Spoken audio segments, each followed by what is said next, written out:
Il y a 270 personnes qui avaient des parcelles ici en fait. C'est des petits bouts qui appartiennent à tout le monde et le fait qu'on le refasse vivre et qu'ils puissent remarcher dans ces parcelles, replanter des vignes, ça redonne de l'âme en fait au lieu. Sur les hauteurs du lac d'Annecy, l'équipe des vignes de Vasco fait revivre un vignoble qui avait disparu il y a 60 ans.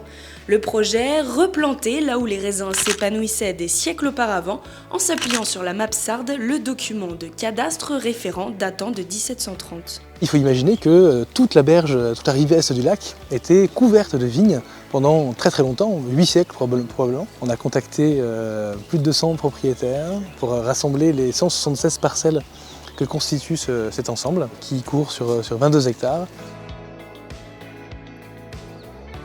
Donc là c'est des pinots, des syrahs et du gamay, donc plutôt du rouge par ici.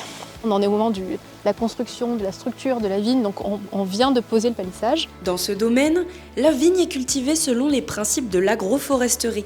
Les cèpes poussent au milieu des arbres fruitiers, du trèfle et des fleurs sauvages. Dans cette parcelle, sur la première année, on a planté du trèfle souterrain.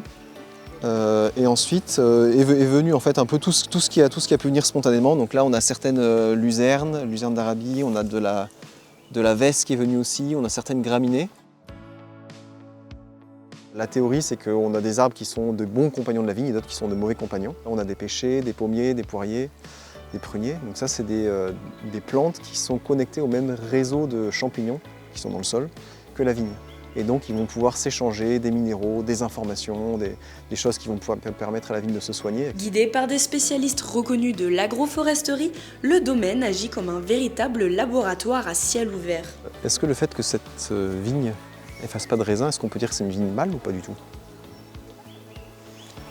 Comme c'est un porte-greffe, c'est sûr, et il y en a très peu qui font du raisin.